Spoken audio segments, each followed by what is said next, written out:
네, 시청자 여러분 안녕하세요. 최용호입니다.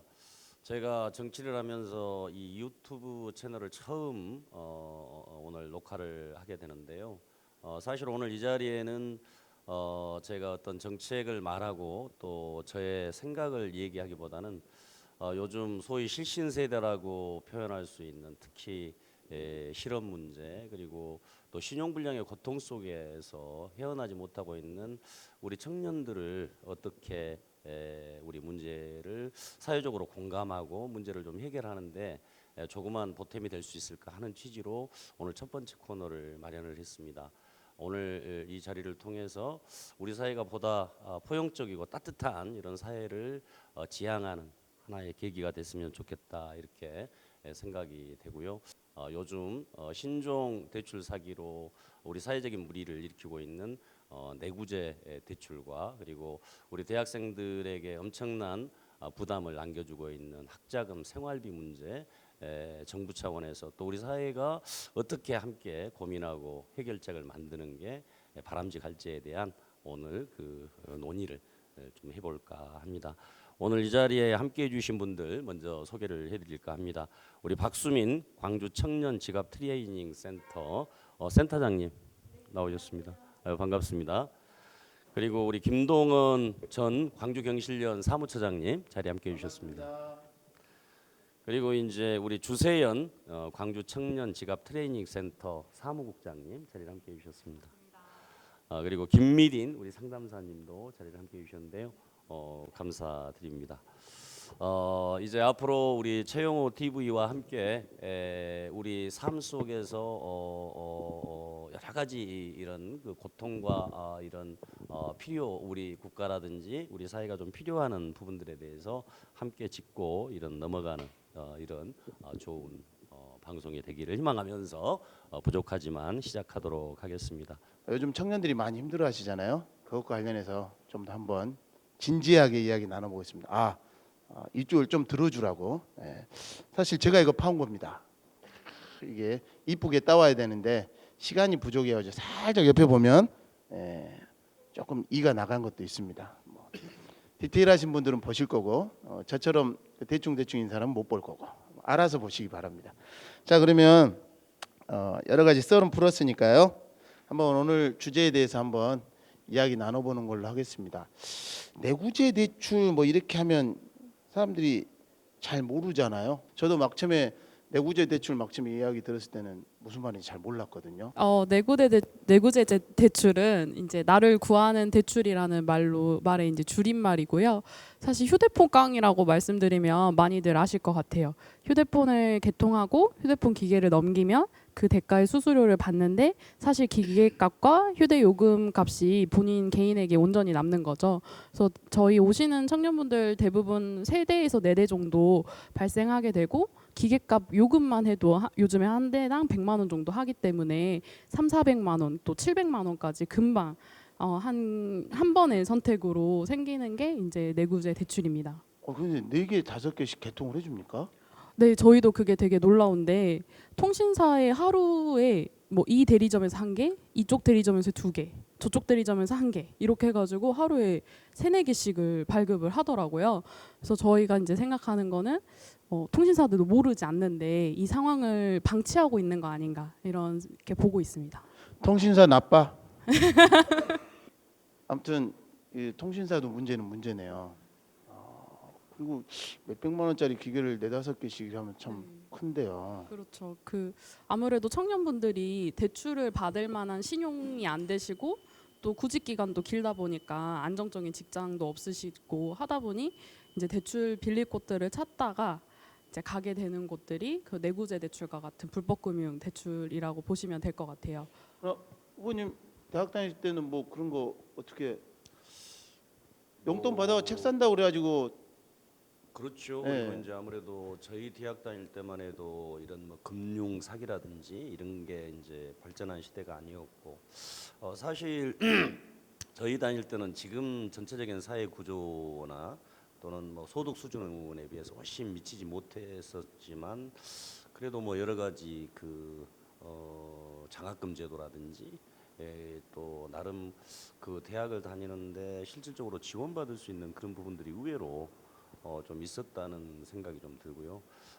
사실 이제 그 정말 학비를 마련하기 어려운 분들은 한 6개월 정도씩 이렇게 휴학도 하고 또 그 학비 벌어서 또 대학을 다시 가는 그런 게 이제 좀 있었고, 무엇보다도 이제 우리 지금 청년들의 부모 세대인 우리 이제 80학번 세대 정도까지만 해도 취업이 그렇게 어렵지는 않았었던 것 같아요. 우리 사회적으로 그때 한참 이제 국가적으로도 이렇게 그 발전 속도가 높고 특히 경제 성장률이 높았던 시기였었기 때문에 취업 걱정은 거의 없었던 그런 시대가 아니었나 싶은데, 그런 점에서 요즘 우리 청년들 세대와는 많은 좀 차이를 보이고 있는 것 아닌가 이런 생각이 그렇죠. 그때 당시에는 뭐 대출 그런 거 생각 안 해보셨죠? 물론 우리 때도 학자금 대출이라는 게 있긴 있었어요. 근데 이제 그게 뭐 전체적인 흐름은 아니었던 것 같고, 저 같은 경우는 이제 뭐 국립대학 다녔는데, 저희 때도 국립대학 같은 경우는 워낙 학비도 그렇게 비싼 상황이 아니었었기 때문에 그렇게 학교 다니는데 큰 어려움은 지금보다 오히려 더 없지 않았나 이런 생각이. 네.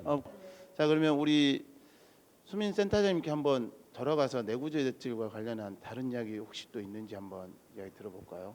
사실 내부 제출이 언론에서는 이제 그동안 많이 나왔고 아까 말씀해주신 것처럼 핸드폰 깡, 폰테크라는 이름으로 이제 많이 이야기 됐었는데 저희가 광주에서 첫 사례가 있었어요.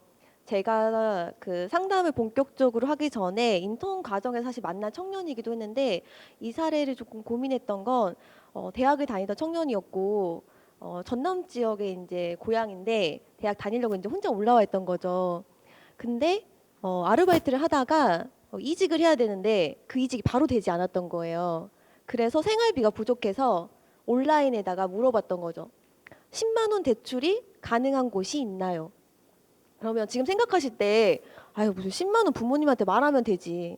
근데 농사 짓는 부모님한테 그 10만 원 손 벌리는 게 사실은 성인이 된 청년이 되게 어려워요. 의외로 요즘 청년들이 효도에 대해서 관심이 많습니다. 돈 착해요 정말. 예, 너무 착해서 문제예요. 그래서 뭐 요즘 청년들이 무책임하다 하지만 오히려 책임감이 너무 강해요. 그래서 어쨌든 그 청년도 그 대출을 문의하다가 내구재 대출을 알게 됐던 거죠. 그래서 핸드폰을 세대 만들었는데 그때부터가 시작이었던 거예요. 근데 웃긴 게 요즘은 핸드폰 말고요. 렌탈 제품들로도 해요. 핸드폰은 기본이에요, 사실. 핸드폰 세대, 네 대는 기본으로 하는 거고요. 이 청년의 명의로 정수기 렌탈, 안마의자기 렌탈 이런 것들을 해서 다른 데다 파는 거예요. 다단계 아니에요? 다단계랑 비슷해요. 그래서 이 청년이 경찰에 고소를 같이 당한 거예요. 이 범죄 조직과 같이. 왜냐하면 서명을 본인이 거기다 했기 때문에. 그래서 제가 만났을 때는 내구재 대출뿐만 아니라 이제 그런 어떤 다단계처럼 정수기 렌탈 이런 것까지 다 엮여가지고 2천만 원 정도 넘는 부채가 생긴 상태였어요. 근데 제가 만났을 때 그 청년의 상태는 집에 보증금도 다 빼서 친구네 집에서 이제 같이 거주하고 있는 상태였어요. 근데 그 청년의 치아 상태라든가 건강 상태도 좋지 않았어요. 그러니까 요즘 그런 청년이 있어? 최근에 뭐 장발장 이야기 나왔잖아요. 30대 가장분이. 그래서 그거 되게 아름다운 미담처럼 이야기하는데 저희는 아름답지 않아요. 그런 얘기 들을 때마다. 그런 거 너무 일상적으로 일어나거든요. 그래서 보이지 않지만 그런 청년 되게 많고 그 청년도 그런 상태였고. 근데 그 청년이 이제 저희 쪽에 왔을 때 건강 상태도 좋지 않고 치아도 다 빠져 있었고 본인이 어떻게 해결할지 모르는데 부모님의 어떤 경제 상황도 좋지 않았고요. 그래서 이 문제를 해결하려면 관련한 서류가 필요하니까 다 가져와라라고 했는데 그리고 연락이 안 됐어요. 그리고 몇 달 뒤에 다시 연락이 됐는데 아버님이 그때가 겨울이었는데 그 난방비를 아끼려고 보일러 안 틀고 주무시다 돌아가신 거예요. 아버님이? 그 청년의 아버님이 술 드시고 난방비 아끼려고 주무시다 돌아가셨다는 거예요. 그리고 연락이 안 됐어요. 두절됐어요. 근데 저도 이제 그 청년을 만나면서 이러한 어떤 삶에 대한 고민, 내구재 대출, 작업 대출에 대한 어떤 고민들을 사실 지역에서 처음으로 시작했던 사례예요. 근데 다른 지역에서는 이런 사례들이 되게 많았지만 이 청년들 만날 기회가 없었던 거죠. 근데 일상적으로 너무 많이 이루어지고 있어요. 그래서 이제 저희가 고민했던 어떤 첫 사례였고 그로 인해서 이제 드림은행이란 정책들 시행하면서 더 많은 청년들이 만나게 됐던 거죠. 최근에 김미리 상담사님도 이제 그런 사례들을 이제 만나서 이야기 들어보셔도 좋을 것 같아요. 네. 제가 뵀던 이제 청년분은 스스로 뭐 생활비가 부족해서 내구재 대출을 받은 경우는 아니었고 이분 같은 경우에는 이제 부모님하고 같이 사는 대학생이었는데 부모님이 항상 네가 무슨 돈이 필요해? 내가 차비 주고 식비 주고 하니까 이렇게 용돈을 받아 쓰는데 사실 정말 돈 많이 들거든요. 식비만 해도 그렇고 뭐 요즘 모임 주로 카페에서 만나니까 또 모임하는 데도 모임비가 들고 또 경조사비도 이제 나름 챙기는데 그러니까 이 청년 입장에서는 부모님한테 손 벌리기는 힘들고 근데 대학 생활을 다니려면 지금 학과가 굉장히 좀 수업이 많은 학과여서 아르바이트 하기도 좀 여의치 않았고 그런 상황에서 항상 돈이 부족하다 했는데 친구가 자기 믿음직한 친구가 이거 하면은 돈 300만 원 벌 수 있대. 그러니까 혹한 거죠. 이 역사적인 그 경험적인 그 들어봤어요. 혹할 수밖에 없었고 그랬을 때 어떤 그 친구가 소개한 사람을 따라가서 한 개 핸드폰을 3대를 결제를 하고 그러니까 그때는 한 3번 정도 이제 여기서 갚아주면 바로 상환할 거야. 그리고 또 그다음에 어떤 대출 업체에 가가지고 본인 서명하면서 500만 원을 대출을 받았는데 알고 보니까 사기였고 근데 이런 너무 취약한 거예요. 이분이 와서 상담을 받으면서 제가 부채 규모가 어느 정도 되시죠? 했는데 부채가 뭐예요? 라고 저한테 물어볼 정도로 그렇게 어린 청년이었는데 본인이 생활비가 부족한 것도 문제지만 이런 어떤 교육의 부재라든지 그리고 너무나 취약한 대상이구나라고 느꼈습니다.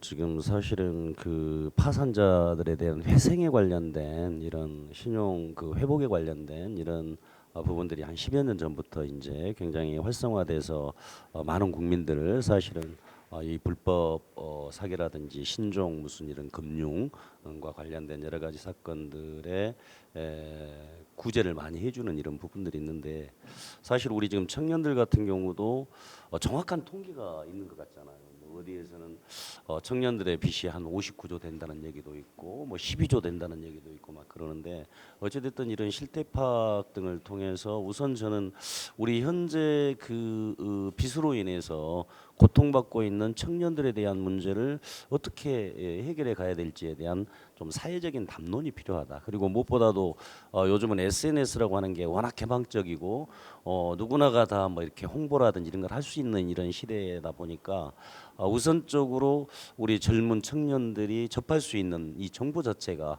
SNS일 수밖에 없기 때문에 아마 그런 데서 쉽게 이렇게 그런데 좀 유혹에 빠져가고 있는 것 아니냐 이런 측면이 좀 생각이 들기 때문에 어찌됐든 우리 사회가 그렇게 급전 또 큰 돈이 아닌 조그만 돈이 필요할 때 뭔가 우리 청년들을 대상으로 하는 그런 뭐 햇살론 예전에 뭐 17 뭐 이런 제도도 있긴 했었지만 이런 그 포용적인 뭔가 금융 상품들을 좀 만들고 이런 부분들을 좀 대폭적으로 홍보도 하고 실제 좀 청년들이 이용할 수 있는 그래서 적어도 좀 무이자 정도로 좀 활용할 수 있는 이런 좀 대책들을 좀 만드는 것이 필요하지 않을까. 그리고 좀 정부 차원에서는 좀 더 강력한 사실 불법 그 광고 특히 신종 사기 또 금융 사기와 관련된 이런 부분들을 제대로 좀 적발하고 통제하고 규제를 좀 강화해야 될 필요가 있겠다 이런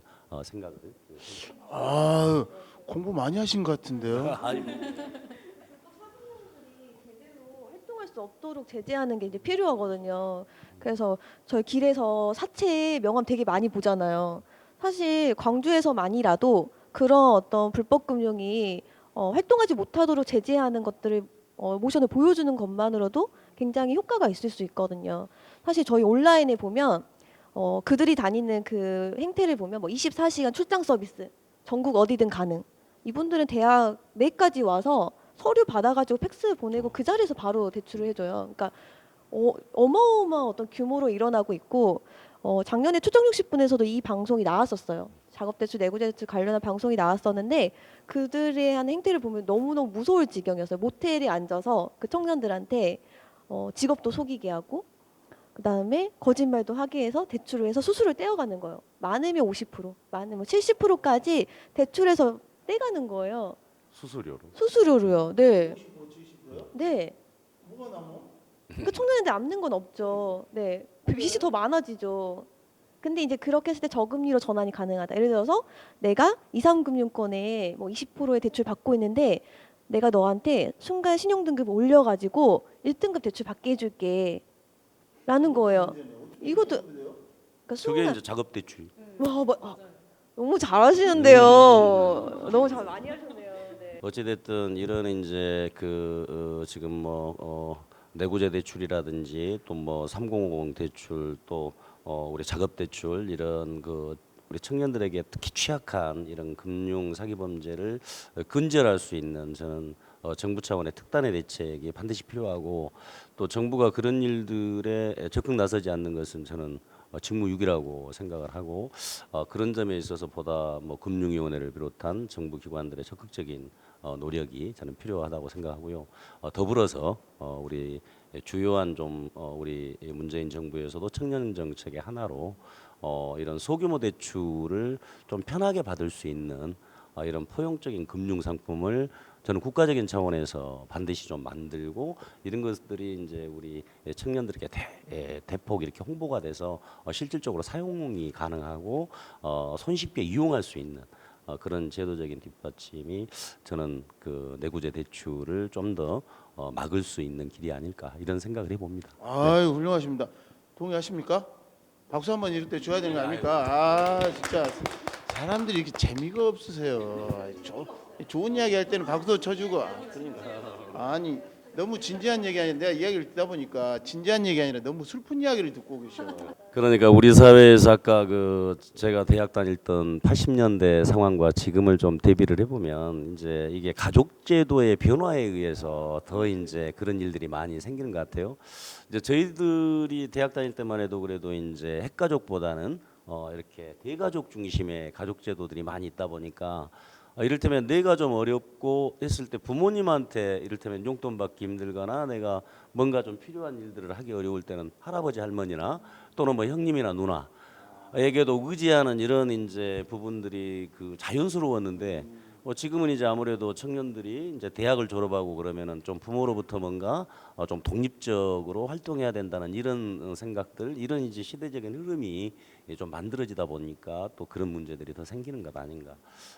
그래서 이제 뭐 가족 제도를 지금 현재 바꿀 수는 없는 거기 때문에 결국은 우리 국가나 우리 사회의 전체적인 어떤 이런 담론을 만들어 가면서 좀 하나하나 이런 부분들을 개선해 갈 수 있도록 해 나가야 되지 않을까 이런 생각이. 아 후보님 존경합니다. 하나를 말하면 열을 알으시니 이거 곤란하네. 정말. 빈대면 대출 많잖아요. 온라인 대출이 많아지니까 사실 이거에 대해서 금융감독원에서 적극적으로 감독하고 관리하는 게 필요한데 관리의 대상이 너무 많고 온라인상에 제재할 수 없기 때문에 사실 그게 문제고요. 사실 다 받아보셨을까? 하루에 대출해준다는 전화 몇 통화 정도 받으세요? 저도 요즘도 한 달이면 한 7, 8번. 그쵸. 어? 많이 받으시죠? 개인정보가 많이 안 팔리셨나 봐요. 저 하루에 4통화 정도 받았어요. 근데 제가 이 일을 하고 있으니까 통화를 해봤어요. 돈 필요하세요? 그러니까 돈 필요하다고. 얼마 필요하시냐? 3천만 원 필요하다고. 그럼 어떻게 해야 돼요? 했더니 조회를 좀 해봐야 되니까 개인정보 좀 보내달래요. 그래서 제가 근데 이거 번호가 안 뜨니까 그 번호를 알려주시면 제가 다시 전화할게요라고 했더니 안 알려주시더라고요. 대표 번호를. 근데 이분들이 되게 웃긴 게 정부 햇살론이라면서 홍보해요. 본인들 정부 정책 아니거든요. 햇살론 센터래요. 햇살론 센터가 어디 있어요? 그래서 저희가 이 일을 하고 있는 입장에서 되게 당황스럽더라고요. 네, 그래서 이제 금융감독원에서 온라인에 너무 많은 업체들이 있기 때문에 관리 감독하기 어렵다 하지만 그렇게 방치해서는 안 되는 거고 그런 어떤 금융업체들에 대한 관리 감독에 대해서 어떻게 하면 좋을지에 대한 고민이 사실 필요한 거죠. 피해자들이 너무 많은데. 그래서 지금 저희 드림은행 상담한 사람 중에서도 지금 고소장 접수해서 지금 법률적으로 지원하는 부분들을 지금 검토하고 있거든요. 네. 아니 근데 이야기 듣다가 조금 화가 나는 게 이 어제 오늘 이야기가 아니잖아요. 네. 근데 왜 우리 정부 당국이나 우리 훌륭하신 위에 계신 분들은 이런 문제를 고민을 안 했을까요? 고민을 안 그렇구나. 한다라기보다는 이제 아직 우리 행정기관의 그 시스템상의 문제인데 이제 이런 단속이 필요하고 또 한다면은 또 직원들을 보강해야 된다고 생각하는 게 일반 행정기관의 흐름이다 보니까 그러는 것 같은데요. 일단 뭐 금융감독위원회만의 문제가 아니고 이건 뭐 경찰 또 뭐 청소년부 가족 청소년부라든지 여러 측면에서 저는 이것은 그 각 부서별로 연관 있는 부서별로 TF도 만들고 그래서 거기에서 집중적으로 합동 단속이라든지 이런 것들이 저는 충분히 가능하다고 생각하고요. 또 이런 부분들은 민간 영역도 저는 얼마든지 이렇게 참여가 가능하다고 생각합니다. 그래서 우리 청년들을 비롯한 이런 청년 단체들 그리고 좀 우리 사회 소비자 단체들이라든지 이런 것이 함께 좀 공동으로 단속도 하고 또 좋은 금융 상품도 만들고 홍보하고 이런 일들을 좀 함께 진행을 하는 게 바람직하지 않을까. 그래서 좀 거버넌스 형태로 가는 게 저는 맞다. 뭐 정부에서 단속 인력을 확보해야만이 단속을 하겠다. 이건 저는 아니라고 생각합니다. 네, 아니 말씀 듣다 보니까 생각난 건데 경기도에서 이재명 지사께서 이게 뭡니까 이게 대출 명함 뿌리는 거 그거 적극적으로 단속해가지고 그죠? 아, 나 이런 걸 잘 생각해낸다니까. 뭐 드림은행 이 식구들이 생각하고 있는 대책 네. 대안들 혹시 여러 이제 상담도 하고 여러 가지 고민도 하셨잖아요. 정부 정책으로 어떤 부분들이 좀 추진이 되면 조금 더 이런 문제는 좀 해소될 수 있겠다. 이런 좋은 아이디어를 한번 주시면 귀담아 들어보는 걸로. 자, 한번. 그 이제 예방하는 것도 중요하잖아요. 근데 이제 이렇게 단속하는 거 외에도 사실 청년분들이 왜 돈이 필요했을까 우리가 질문 던져보면 좋을 것 같아요. 그 뭐 구직 기간 12.6개월 이렇게 나오는데 그 기간 동안 생활비를 충당할 수 없으니까 그런 불법 대출에 빠지게 되는 거고 그렇다면 이 청년들의 생활 구직 기간 동안 어떻게 지원할 것인가 했을 때 이제 최근에 청년 수당과 같은 이야기들이 나오고 있어서 그렇게 이제 보전되면 좋겠고요. 사회가 청년들의 구직 기간까지 같이 책임져 주는 방식으로 가면 좋겠고 또 저희가 최근에 만나면서 만 29세까지는 부모님 세대와 묶여 있더라고요. 그래서 복지 체계에서 약간 사각지대예요. 부모님과 분리되어 있어도 만 19세 이상이고 이제 부모님과 뭐 사이가 안 좋다거나 해서 이제 집을 나오더라도 가족들과 복지체계에 묶여 있기 때문에 기초생활수급자라던가 어떤 대상이 되기가 되게 어렵더라고요. 아, 세대 분할이 안 되기 때문에. 아. 그 나이로 그어져 있고 특히 이제 청년분들 집이 문제예요. 집 때문에 급하게 또 돈이 많이 필요하거든요. 월세나 보증금 때문에. 그럴 때 이제 그 주거급여라도 지원 받으려고 한다면 만 30세 이상이 되어야 대상이 되기 때문에 여기서 약간 그 비어 있는 공간이 있더라고요. 그래서 약간 이제 핵가족하고 부모님과 단절되어 있는 청년들이 이 청년들을 어떻게 이제 사회가 지원할 것인가 이런 고민들을 최근에 하고 있습니다. 그 지금 문재인 정부에서도 지금 청년 정책과 관련해서 이 주거 정책 문제를 굉장히 좀 중시했고 재작년에 이제 그 전국의 청년 주택 그 이렇게 공모를 했었는데 이제 제가 남구청장으로 당시에는 재직했을 때였는데 우리 구보훈청 보훈병원이 7,800평 우리 남구청 소유의 땅이 있어서 거기에 이제 2,770호 중에 500호를 이제 시험적으로 우리 강주에 좀 가져온 경험이 있었는데 이제 그게 좀 도시재생 사업으로 가면서 좀 약간의 아쉬움은 있습니다만 어찌됐든 우리 청년들이 함께 모이고 또 고민하고 또 거기에서 창업도 하고 또 창업을 준비하고 이런 공간들이 반드시 우리 광역 시단위 정도에는 필요하다. 또 그리고 또 청년들의 문화마당, 또 청년들이 함께 어울릴 수 있는 정보도 공유하고 또 공부도 함께하는 이런 공간들을 좀 대폭 늘렸으면 좋겠다 이렇게 생각이 들고요. 좀 그런 점에 우리 좀 광주의 행정기관들도 좀 노력을 해주셨으면 좋겠다. 그래서 그런 데서도 좀 종합적으로 좀 많은 그 문제점 논의하고 또 대책 마련하는 이런 시스템이 좀 필요하지 않나 이렇게 생각합니다. 방금 깔때기 하신 거죠? 네.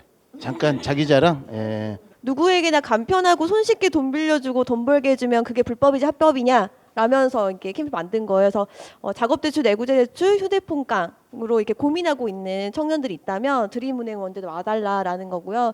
사실 본인이 또 이건 불법인 거 알고 했는데 나도 잘못한 거 아니야? 라고 해서 쉽게 못 오시거든요. 그런 거 아니니까 누구든 좀 쉽게 오실 수 있도록 만든 거니까요. 혹시 길거리에서 보시면 꼭 와주세요. 네.